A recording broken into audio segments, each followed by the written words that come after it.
aspectos, se não, quais são os aspectos que em algum momento teriam levado a não atingir essa expectativa. Aliás, pese embora teria aqui feito essa explicação quando falou sobre gorduras, não gorduras, mas de uma forma rápida para depois possamos passar para outro tema. Claro que o governo não conseguiu atingir as expectativas neste ano. Este ano foi um ano, eu diria, um ano classificado como fracasso para o próprio governo.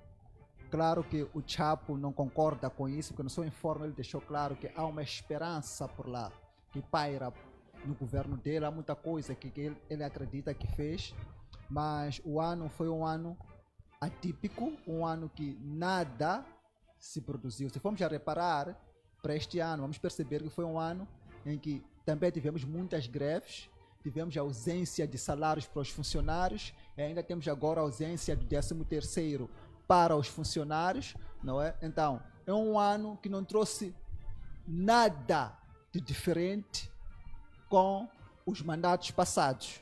Pior ainda, só veio a piorar, porque o presidente Chapo acabou mais tempo em viagens que acarretavam muitos custos, não é? Que acarretaria muitos custos, que seria esse dinheiro que seria esse dinheiro que iria servir para agregar valor ao povo moçambicano. Que esse dinheiro queria servir para criar emprego ou renda para o povo moçambicano. Dizem que o Chapo foi para essas viagens porque ia trazer lá alguns investidores para Moçambique. Mas se nós formos já parar e reparar, qual é o investidor que já veio até agora para vir abrir uma empresa de forma rápida e empregar os jovens? Nenhum. Mas o dinheiro, que é o erário público, que é o meu imposto, já foi gasto para os voos do presidente, já foi gasto para os hotéis do presidente, com toda a comitiva que ele leva. Razão pela qual eu continuo dizendo que a história do presidente Chapo dizer que este ano houve desvio de aplicação é uma coisa para o boi dormir, porque ele mesmo é que desviou a aplicação com as suas próprias viagens e as gorduras que tem. Então não houve nada de positivo neste ano na governação do Chapo. Olhando para os assassinatos, temos aqui a situação de assassinatos, instabilidade, violência política.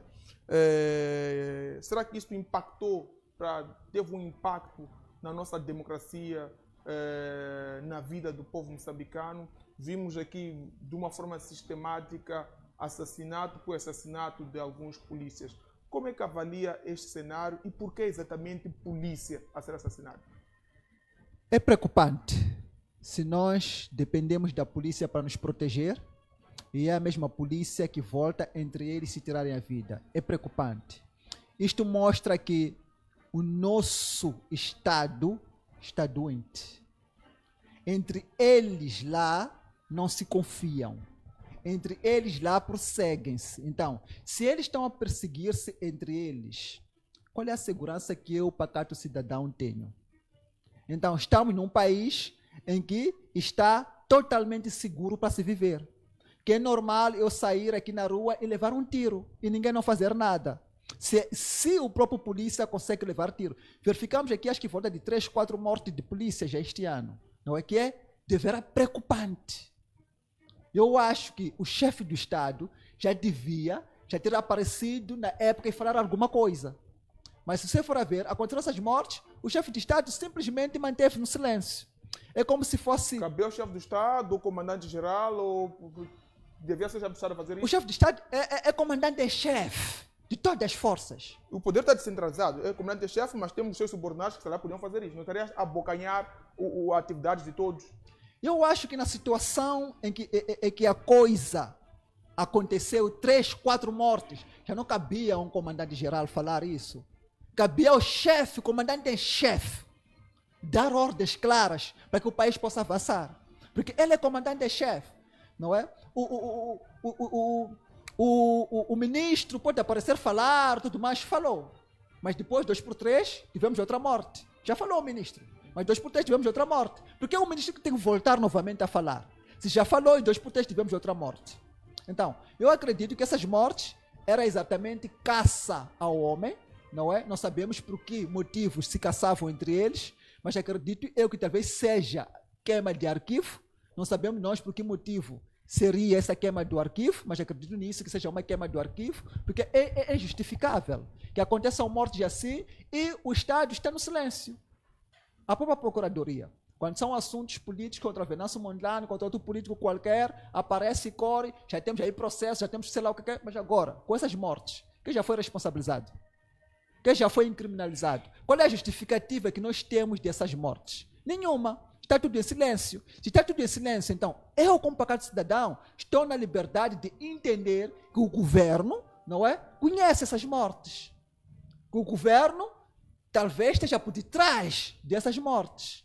Então, é um pouco preocupante. Então, está na hora de o governo, por si só, ter ações enérgicas com as nossas forças, para que nós, como pacato cidadão, possamos nos sentir protegidos nessa nação.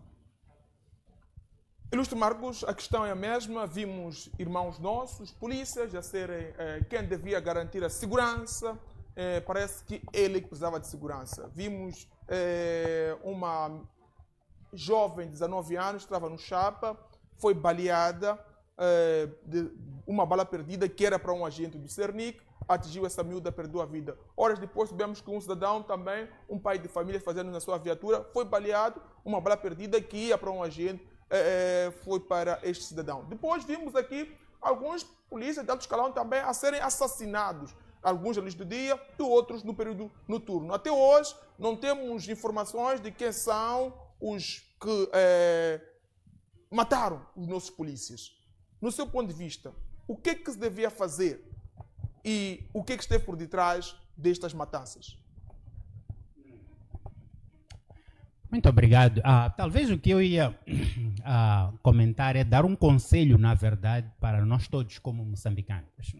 Há uma coisa que, na verdade, que tem me deixado um pouco desconfortável nos últimos dias, e às vezes até tenho fugido um pouco, às vezes, das câmaras da televisão e da rádio e por ali em diante. Na verdade, sumi até por algum tempinho. E uma dessas coisas é o facto de que nós temos que, nós como moçambicanos, ser honestos e olhar para nós mesmos. Se nós verificarmos quase em todas as televisões e rádios e por ali na mídia, todos os comentários que nós temos tido e os debates têm sido sempre discutir problemas, constantemente. Nós estamos falando sempre de problemas da nação. E o nosso país, na verdade, está num caos. Vamos ser honestos. Nosso país está a passar por um tempo muito difícil, de um caos total. Não há progresso quase em nenhuma parte da nossa sociedade. Mas tudo tem que começar a partir de nós. E o que eu quero provocar para este novo ano que está a começar é que nós comecemos a discutir mais soluções do que os problemas em si. Alguém dizia que tu não podes resolver um problema no mesmo nível de pensamento em que estavas quando o problema foi criado. Então nós temos que entrar no ano 2026 com um novo mindset, com uma nova maneira de pensar. E uma delas é essa de nós, como moçambicanos todos, não só para os nossos dirigentes, cada um de nós, olharmos para esse país verdadeiramente como nosso país e assumirmos a responsabilidade total pelo desenvolvimento. É interessante, nós não podemos esperar mudanças enquanto fazemos as mesmas coisas. Se nós fazemos as mesmas coisas, não vamos ter os mesmos resultados. O próximo ano está para começar. Esse ano já é amanhã. Se nós continuarmos a pensar os mesmos pensamentos, vamos produzir os mesmos resultados. Se nós continuarmos a fazer as mesmas coisas, vamos ter os mesmos resultados. Nós precisamos mudar a nossa maneira de pensar e precisamos mudar a nossa maneira de fazer as coisas. E essa maneira de pensar que eu quero propor agora, que pode radicalmente mudar muitas coisas nesse país, É número um a questão de percebermos de que quem vai mudar esse país sou eu e é você, e percebermos que nós temos esse poder. Nós temos uma crise de identidade como moçambicanos. Nos sentimos inferiores. Às vezes nós damos ao governo poder demais, nós damos ao governo autoridade demais, porque nós nos sentimos pequenos, nos sentimos que não temos poder para influenciar. Mas tu tens que perceber que existe poder numa única pessoa. Tu podes te levantar e fazer alguma coisa que pode mudar esse país. Se eu me levanto, você se levanta, e todos nós nos levantamos e propomos começar a discutir soluções, além de discutir problemas. Existe um outro princípio que nós talvez conhecemos em economia, o princípio do 80-20, que diz que 80% dos... 20%, por exemplo, do tempo, okay, produz 80% dos resultados. Numa empresa, 20% dos funcionários produzem 80% dos resultados. Em todas as áreas. Por exemplo, houve muitas coisas que aconteceram nesse ano. Nós temos que verificar quais foram as mais importantes, qual foi o 20% mais importante. E dentro do 20%, temos que verificar qual foi o 20% do 20%. E às vezes vamos descobrir que existem duas ações só. Não são muitas coisas que nós precisamos fazer nesse país. Mas quais são as duas ações mais importantes que o nosso governo precisa levar a cabo? E nós, como povo, quais são as 2 ou 3 ações mais importantes que precisamos desempenhar para que vão afetar todas as outras? E depois até vamos descobrir uma única coisa que o nosso país precisa fazer. Se nós fôssemos a perguntar qual é a única coisa que nós, como moçambicanos, precisamos fazer, que vai automaticamente trazer transformação em todas as outras áreas, qual seria? E nós podemos identificar facilmente qual é essa única coisa. Nós estamos muito ocupados, estamos mexendo isto e aquilo, e o lema é vamos trabalhar, né? E estamos correndo com muita coisa. Mas a questão é, qual é a coisa mais importante? Okay? Qual é o foco principal deste governo? E nós temos que identificar a única coisa mais importante.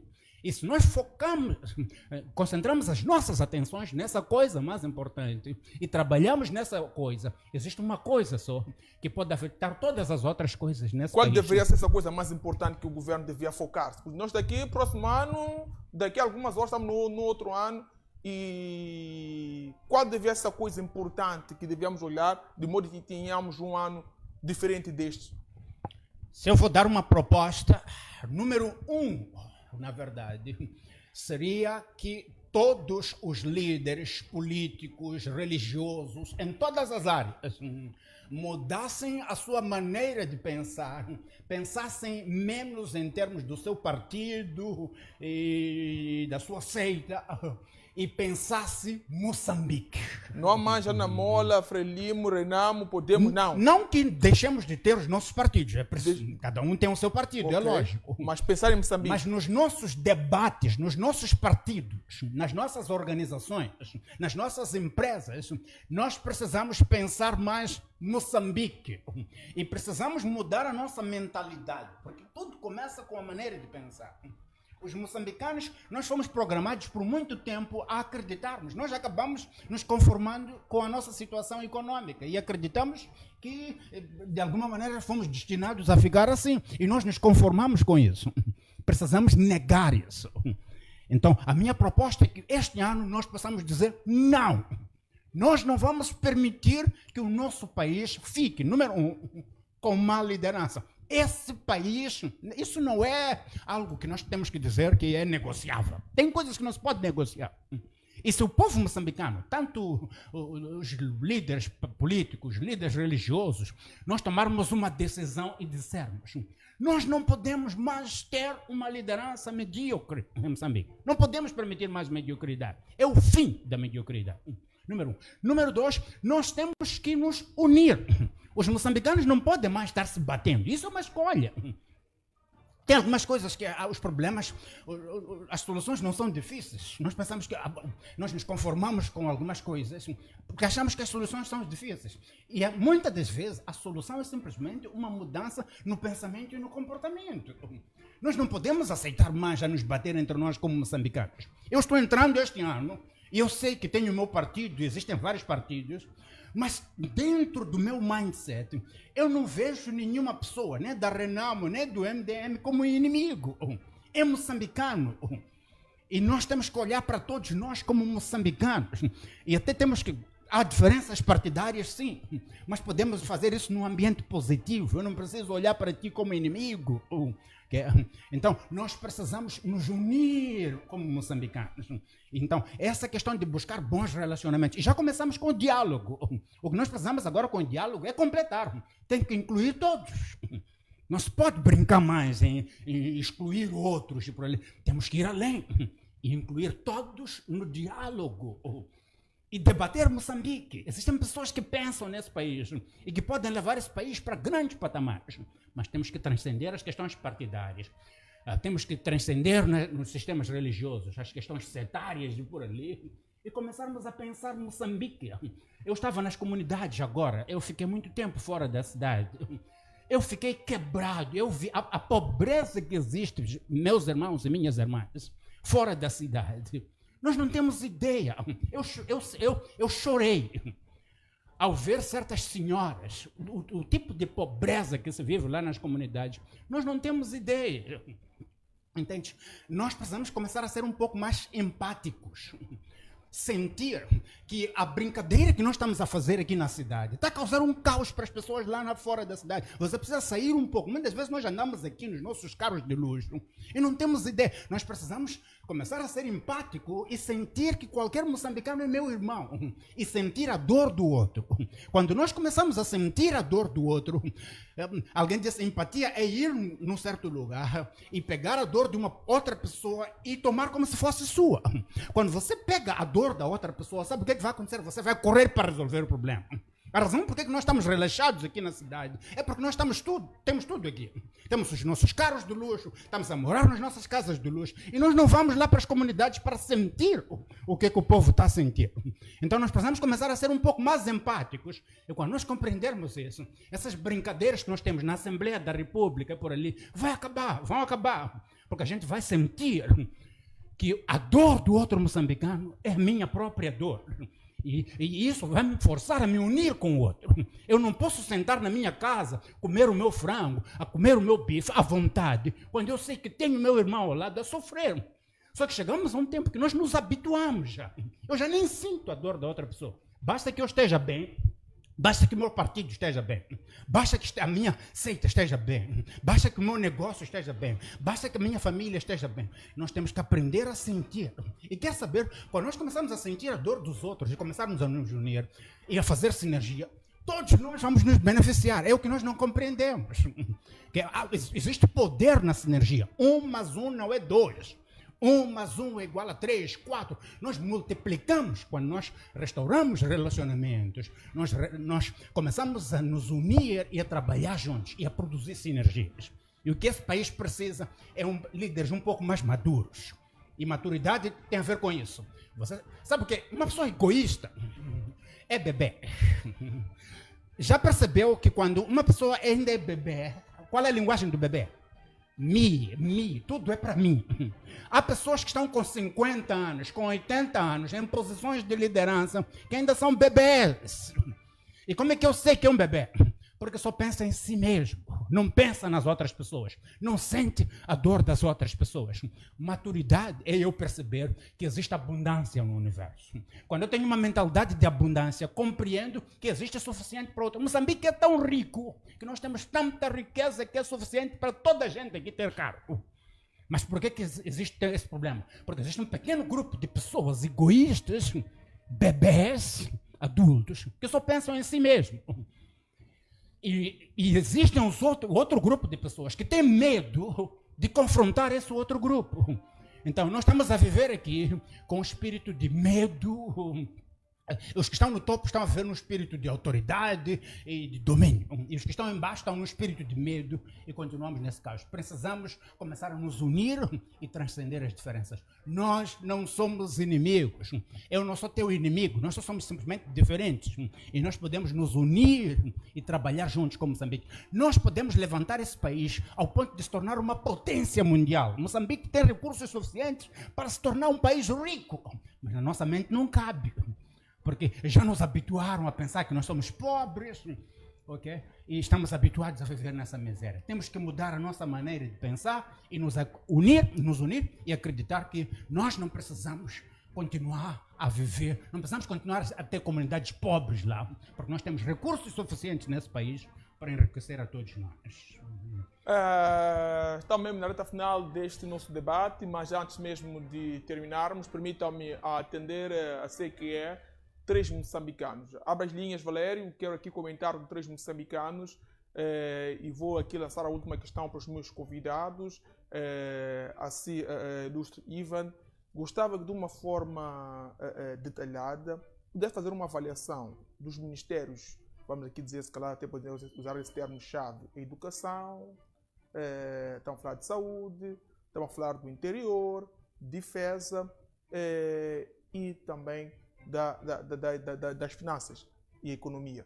Ora, tem uma gailinha? Como é que avalia Moçambique nesses ministérios este ano em curso? Houve avanço? Não houve avanço? Quais foram as baixas? O que é que se podia fazer? O que é que não se podia fazer? Como é que avalia esses ministérios em causa? Ora viva, bom dia. Bom dia. Bom dia. Bom dia. Não foi desta. Queremos atender a CQA 3 moçambicanos, um número ímpar, de modo em que tenhamos aqui também esta avaliação ou este comentário, posicionamento do senhor que está a acompanhar esta que é a última edição do Diário do Povo, como prometemos. As últimas 2 edições seria mais ou menos dedicada para a análise do nosso belo país. Ora viva! Bom dia. Bom dia, seu nome e onde se acompanha? Gelito Monteiro, para a cidade de Seco. Esteja à vontade, deixe ficar a sua visão. Para mim, foi muito bom o discurso que eu ouvi aí do convidado, aí falou muita coisa. Mas eu penso que há muitos convidados que vão à televisão, são eles mesmos que falam muito e menos fazem. Aquilo fazem, fala para o povo, fazem o que eu falo, mas não olhem para o que eu faço. Eu que estou a perceber. Eu acredito que nesse senhor tem a vizinhança dele aí, que hoje se calhar não tem nada a comer. Mas ele aí pode responder se já deu a vizinhança que eu estou a dizer, que alguma coisa. Porque o povo é isso. Essa vizinhança que está ao redor do povo, ele também tem o direito de ajudar esse povo. Então não podemos só aqui vir falar bonito na televisão. Claro, nós temos que fazer crítica, temos que fazer exigência, porque é o nosso direito. Mas nós também temos que fazer alguma coisa. O que nós estamos a fazer? Temos que se perguntar o que nós estamos a fazer. Não é fácil governar. Não é fácil. Claro que as coisas não estão bem, mas pelo menos estamos a ver alguma coisa que está a acontecer. Temos que um lado também dizer que alguma coisa está a acontecer. Não é só criticar, isso não está bom, não está bom, não está bom, não está bom. Até quando? Vamos ser assim. Também dizer que isto está alguma coisa, mais ou menos. Agora, criticar, tudo bem. Eu não estou a dizer que em Moçambique tudo está bem, mas temos alguma coisa a dizer que isso está melhor. Podíamos ajudar, Ilustre, podíamos ajudar com umas 2 coisas que se calhar teria passado aqui despercebido ou não foi aqui citado, que esteja bem? Para mim, eu posso dizer, há bocado mesmo, vimos soma de dinheiro aí que foi apreendido, que nunca havia acontecido. Os 40 milhões. Dizer, aquele dinheiro que foi apreendido, um monte de dinheiro que estava aí que foi apreendido, ou estava nas mãos do estrangeiro. Alguma vez isso aconteceu? Mas está aí. É um dos exemplos. Temos que dar aí agora a Procuradoria a fazer um bom trabalho. Então temos também dizer, agradecer isso. Nunca havia acontecido. Agora isso não fala. Só querem ver o lado negativo. O lado bom também temos que falar. Coisa está boa, temos que falar. Coisa está mal, temos que falar. Temos direito de reivindicar, criticar, exigir, cobrar. Temos esse direito, claro. Mas quando alguma coisa está boa, nós temos também de ir à televisão, obrigado. Sabemos agradecer. Ok. Muitíssimo obrigado, irmão. Bom final do ano para si. Para trás ficou o nosso primeiro telespectador para esta edição do programa Diário do Povo, última edição do ano. Faltam-nos mais 2 moçambicanos que queiram opinar, queiram partilhar connosco a visão, porque, conforme temos dito, o senhor deve deixar de ser uma personagem terciária e torna-se uma personagem principal. Bom dia. Bom dia, seu nome e de onde acompanha? Eu sou de Chimoio, para falar no anonimato. Tenha bondade e faça valer seu anonimato. Aqui a questão é a seguinte: nós só pensamos no ângulo material. Temos que também acompanhar o que as escrituras falam, as escrituras sagradas. Está para saber? Nós temos que seguir as escrituras sagradas, porque todos nós sabemos o que as escrituras dizem.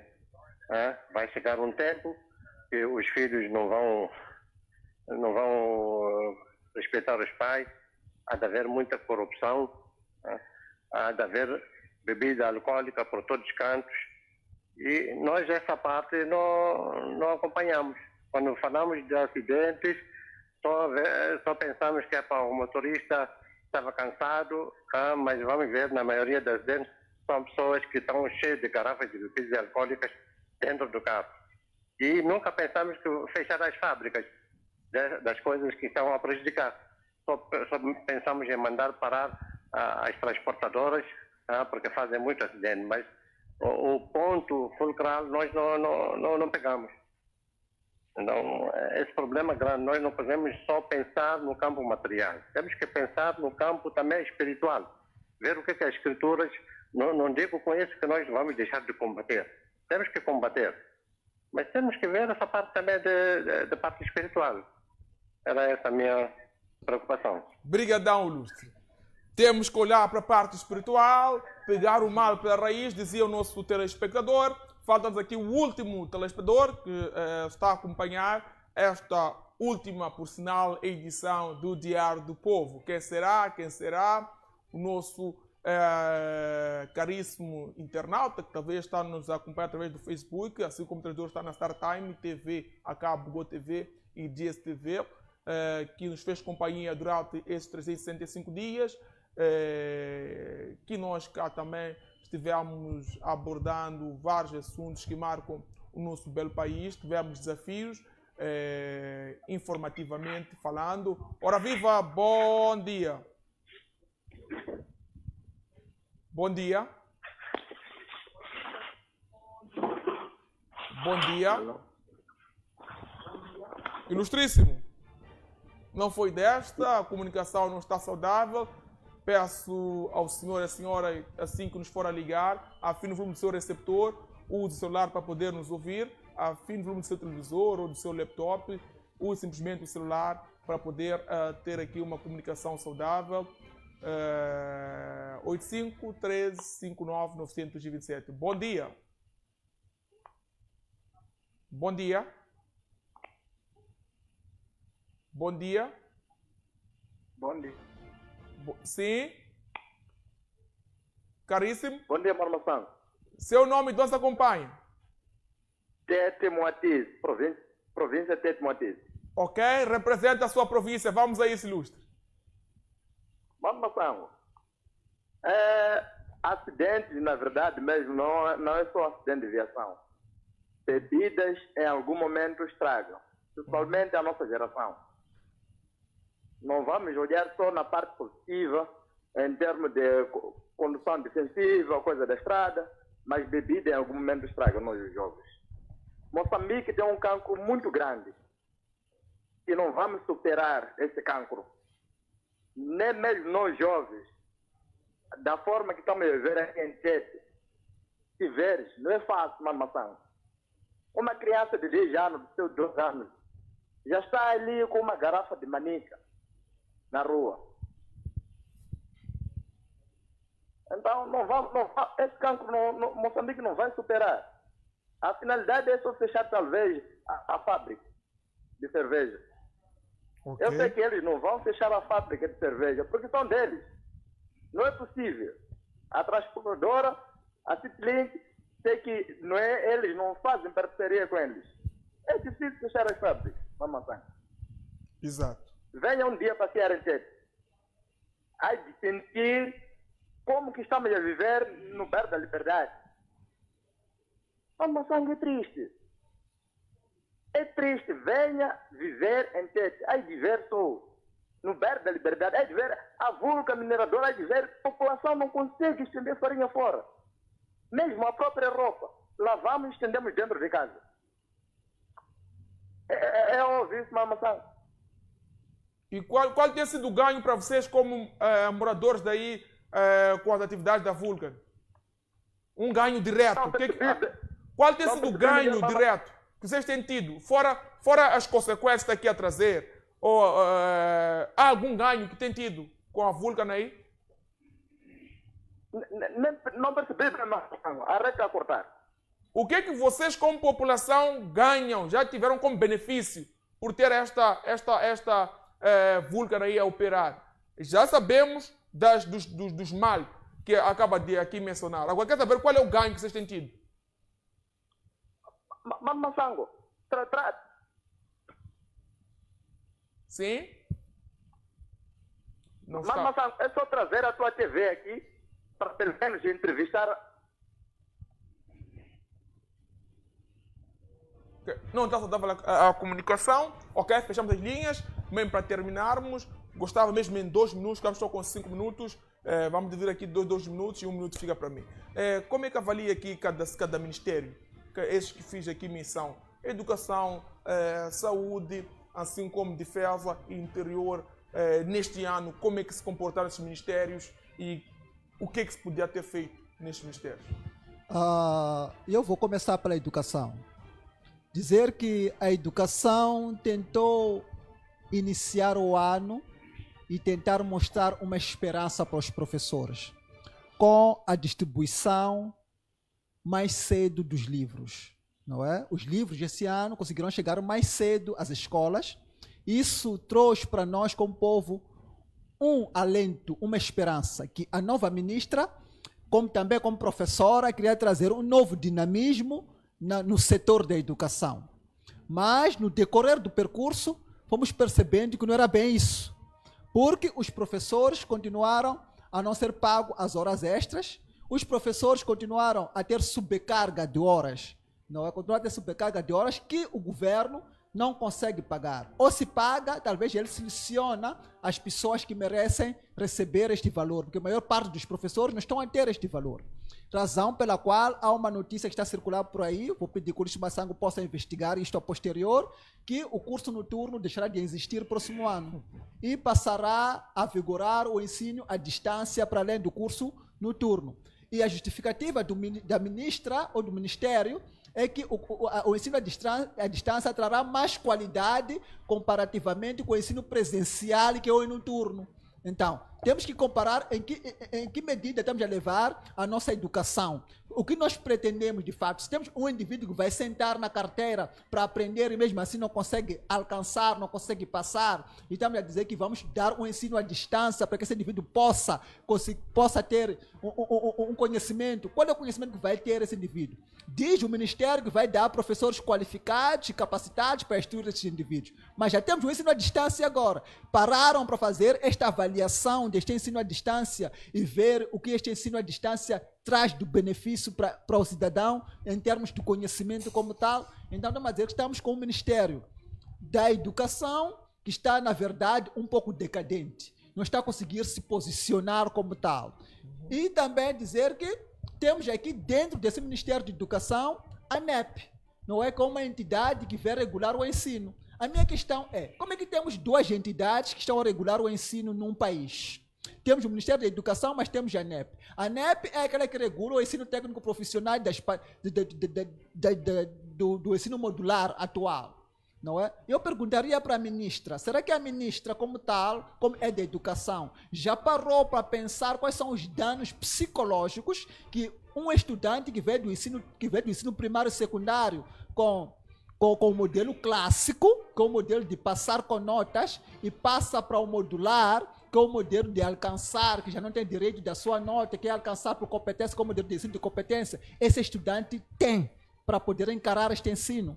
não é? E depois temos mais outro problema, é que depois vamos para o ensino superior e encontramos o modelo clássico. Então, temos fragmentação de ensino aqui no nosso país, que é um ensino clássico no ensino primário e secundário, que é passagem automática, depois passamos para o ensino modular, encontramos um ensino baseado em competências, passamos para o ensino superior, encontramos o ensino clássico novamente. Estamos a ter fragmentação de ensino neste país. Então, temos o Ministério da Educação, que para mim não está conseguindo se posicionar e que deve resolver a situação da NEP e Ministério da Educação. E deve resolver também a situação do ensino modular que temos. Porque os meninos do ensino técnico profissional, que estão a vir do clássico para o modular, na verdade estão a passar a assimilar a este modelo. Então, ministra, peço que se organize para 2026 e possa regular este ensino ao nível do nosso país. Para o Ministério da Saúde. O Ministério da Saúde também é um ministro que entrou e quis entrar de uma forma diferente, que é fazer visitas relâmpagos às unidades sanitárias. O ministro, quando entrou com visitas relâmpagos para conseguir perceber o que estava acontecendo nas unidades sanitárias. Mas eu até reparei aquilo como de bom agrado, gostei de ver, mas depois não gostei de ver das ações depois dessas visitas. Foi fazer uma visita, encontrou uma situação não boa. O que melhorou a posterior? Não melhorou nada. Os profissionais de saúde começaram a reclamar de ausências de salário. Não tem boas condições, não tem luvas, não tem máscaras nas unidades sanitárias, nem o próprio paracetamol agora é escasso, não é? Melhorou isso? Não melhorou. Então, temos um ministro também que, por mim, não sei se ele não está a ter autonomia administrativa, mas também por mim não está a conseguir se posicionar no seu próprio ministério. Quer resolver o problema básico. Qual é o problema básico? É a satisfação da sua equipe, a satisfação dos seus colaboradores. Como é que você quer governar alguém que está com fome? Como é que você quer governar alguém que não tem instrumento de trabalho? Então, estamos a dizer que este ministro está a governar, mas está a governar a ele mesmo, porque tem funcionários lá que não têm instrumentos de trabalho para poderem fazer aquilo que é a sua profissão em pleno. Para além de instrumentos de trabalho, que devia ser o mais acessível para o funcionário, tinha que ter o salário, que é para sair de casa, quando deixar o pão na mesa para o seu filho em casa, e chegar lá, conseguir transportar a empatia para o paciente. O ministro um dia saiu a dizer que os profissionais de saúde não podiam fazer greves porque devem ser empáticos. Eles devem amar o paciente, devem amar o próximo. Claro, o ministro tem razão. Mas eu perguntaria para o ministro se ele conseguiria aparecer nas câmeras, parar e falar o que falou sem ter tomado o café dele da manhã, sem ter almoçado, se ele conseguiria fazer isso. Então, nós não podemos reparar para o funcionário como se fosse escravo. Se nós formos a reparar para a definição de trabalho, começou assim, a definição de trabalho vem disto. Começou, o título de trabalho era resultado de escravo, era conhecido o trabalho como escravo, mas depois evoluiu esse conceito de trabalho. Já não é mais visto como um trabalho sendo escravo. Não é? O trabalho passou a ser mais humano, mais empático, mais colaborativo. E nós temos um ministro que está a obrigar a mim, como profissional, a ser empático com o paciente. Mas ele, em contrapartida, não é empático comigo. Então, como eu vou conseguir transferir isto para o paciente? Então, temos o Ministério da Saúde, que nesse ano 2025 também foi um ministério super doente, que também herdou um problema, esse ministério. Esse problema podia até se compartilhar com o Ministério da Educação, mas quem autoriza é o Ministério da Saúde. Herda um problema, que é a retirada do clássico na formação técnica profissional em saúde e passar esta formação para o modular. Meus senhores, se o ministro da Saúde não reverter essa situação, daqui a mais 2, 3 anos, nós teremos péssimos profissionais de saúde nas unidades sanitárias. Por que eu digo isso? Porque o modelo modular, de forma que é como se fosse obrigação, que te colocam para você passar o estudante. Como é possível um estudante que reprova a primeira avaliação normal, você é obrigado a fazer a primeira reavaliação, a segunda reavaliação, a terceira reavaliação numa única cadeira. Num único módulo, você tem que dar 10 reavaliações a um estudante. Nós estamos a dizer automaticamente passa esse estudante? E quem dá aulas à saúde? Quem dá aulas em saúde são médicos, são enfermeiros. São profissionais de saúde que não têm muito mais tempo para organizar uma pasta, para formar uma pasta completa, para poderem deixar evidências, para poder deixar evidências na instituição. Estamos a fazer o quê? O que vai acontecer daqui a alguns anos é que este médico vai passar ao estudante para não passar por este trabalho de ter a fazer muitas reavaliações. Que tipo de profissional de saúde nós vamos ter a posterior? O ministro, quando entrou, parou para avaliar esta situação da passagem do clássico para o modular em saúde. Então, peço, porque o modular requer que as nossas instituições estejam super equipadas. É um ensino bonito, mas não temos condições para esse ensino. E este ensino deve começar de base. E para a nossa realidade não começa de base, começa no meio. Então, não temos condições para este ensino, então o Ministério da Saúde deve rever esta questão. Para o Ministério da Defesa, ou o Ministério do Interior, dizer que há uma coisa boa que aconteceu nesse ministério, que foi a transferência da Cernic para a Procuradoria. Essa transferência da Cernic para a Procuradoria dizer que a pessoa que pensou neste cenário, pensou muito bem. Neste capítulo, eu dou os meus parabéns ao Ministério, que é a transferência destes poderes para a Procuradoria, porque a Cernic passa a atuar como verdadeira Cernic, com um mandato para atuar. Então, antes nós tínhamos uma Cernic que estava acoplada ao Ministério do Interior, não é? Que a Cernic agia ao seu belo prazer. A Cernic era normal chegar te parar com o carro aí de qualquer maneira e te carregar de qualquer maneira ao sair. Mas agora acredito eu que acoplada à Procuradoria, a Cernic vai sair com um mandato para executar uma ordem. A título de exemplo, esses valores que o telespectador acabou de dizer que foi penhorado, valores penhorados. Foram penhorados os valores, mas também aqui há um gato aqui. Levaram os valores, mas não sabemos que aquele valor é de quem. Como é que terminou o caso?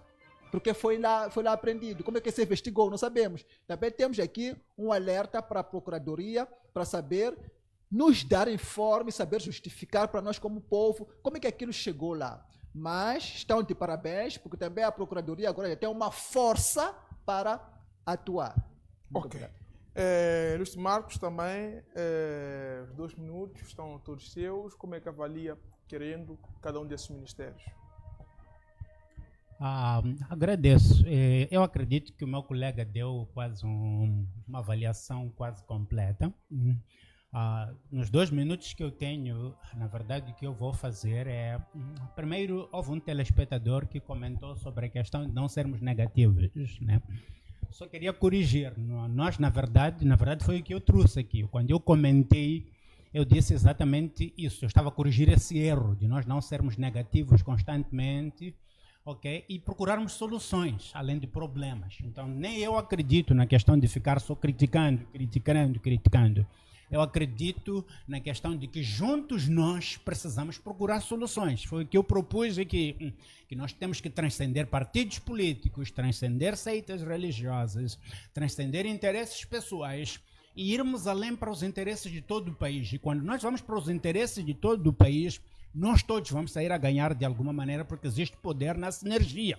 É a mensagem que eu estava a deixar naquele momento. Mas também dizer para os diferentes ministérios, né? É fácil, por exemplo, é muita coisa que pode se discutir, que o meu colega, como eu já dizia, ele já foi muito específico, e eu também não é de ir para a mesma direção. É de simplesmente concluir, lembrando-lhes para o novo ano que está a começar, que a coisa mais importante, alguém disse, é garantir que a coisa mais importante continue sendo a coisa mais importante. A importância das prioridades. Eu queria chamar a sua atenção para isso. Então, não é só criticar, mas é dar dicas de coisas que podem ajudar a melhorar o nosso governo. Então, nós temos que verificar prioridades. Nós não podemos fazer tudo, mas podemos fazer as coisas mais importantes. Eu, quando morrer, serei conhecido sempre como o apóstolo dos paradigmas. Eu sempre falo da questão dos paradigmas. Por quê? Porque são os paradigmas que determinam o nosso comportamento e as nossas atitudes. E são as nossas atitudes e o nosso comportamento que vai determinar os resultados que havemos de alcançar. Muitas das vezes nós ficamos muito tempo trabalhando no comportamento, mas falhamos em não lidar com o paradigma, a nossa maneira de pensar. O nosso problema em Moçambique, tanto no governo como no povo, tem a ver com a maneira de pensar. Então, o meu chamado de atenção para si este ano é que nós possamos mudar a nossa maneira de pensar e entrarmos para este novo ano aqui com um novo paradigma. E qual é esse novo paradigma que eu estou a propor aqui? É o paradigma de nós acreditarmos como moçambicanos que nós podemos, na verdade, ser uma das maiores potências desse país. E nós temos que agir com essa identidade, como moçambicanos que acreditam, e não nos conformarmos mais. A questão é que nós, alguém estava a dizer que, por exemplo, muitas das vezes nós aceitamos as coisas como elas estão. Tem que chegar um momento que a gente diz, não mais. Então, quando nós estamos a falar de questões como liderança, acabar com a pobreza, tem que chegar um momento que nós temos que dizer, já basta. Este ano nós não vamos negociar. E nós temos que estar determinados para mudar a situação. E isso vai depender de si e depender de si. Então, chega de andar a criticar simplesmente. Eu desafio a ti, cada moçambicano, que assuma a responsabilidade. Se esse país está nesse caos, o culpado não é o governo. Eu falo muita coisa, tento corrigir o governo, mas na verdade o maior culpado não é o governo. O maior culpado é você, o maior culpado sou eu. Então, se nós queremos que esse país mude, eu e você, temos que nos perguntar o que é que nós vamos fazer, qual é a coisa mais importante que nós vamos fazer este ano para mudar este país. Eu farei a minha parte e eu espero que também você vai fazer a sua parte. Muito obrigado. Acredito, deixa eu ficar com as 30 segundos mesmo, considerações finais. Ou ainda tem algo a dizer, considerações finais? 30 segundos mesmo. Desejar a todos um voto de um 2026 risonho e talvez deixar ficar aqui uma palavra para meu irmão de sangue, que infelizmente não está no convívio familiar. Peço a ele, se estiver aqui a ouvir isso, que mude um pouco a sua atitude, o seu comportamento e volte ao convívio familiar, porque nós como família estamos abertos para si. E até breve. Ok. Valério.